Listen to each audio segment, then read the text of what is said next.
A lot of people who are just living their lives don't encounter the government at all, right? Like when we think about, especially like the high empire, the interaction between even the imperial bureaucracy, let alone the emperor themselves, and really like these peasant communities in Spain or in Gaul or in Syria or whatever, almost certainly you're not encountering the Romans and Roman bureaucratic administrative anything at all. You're going to encounter your local elites because they're going to come around and ask you for taxes.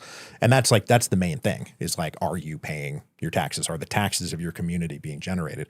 Most of that work though is being done either by private contractors, which they had an extensive private contracting operation to do tax collection, or it was the local elites like who are doing this.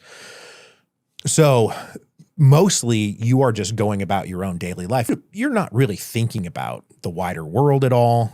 You're certainly not encountering the Romans in any real way. And when we talk about sort of the tyrannical emperors, like the worst emperors like Nero and Caligula, and we hear these stories about how horrible they were to people, all of that was being done to the senatorial class. Right, the senatorial class were the people who were actually in the orbit of the emperor, such that the emperor and the emperor's power could touch them immediately. You could be arrested and you could be executed by a mad emperor at any time.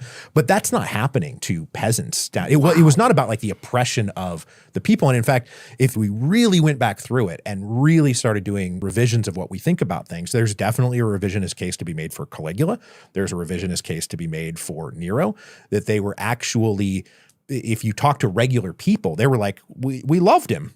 That guy was great. He looked out for us. He gave us money. The only people who don't like him are the senators because he's abusing the senators. But who writes the history?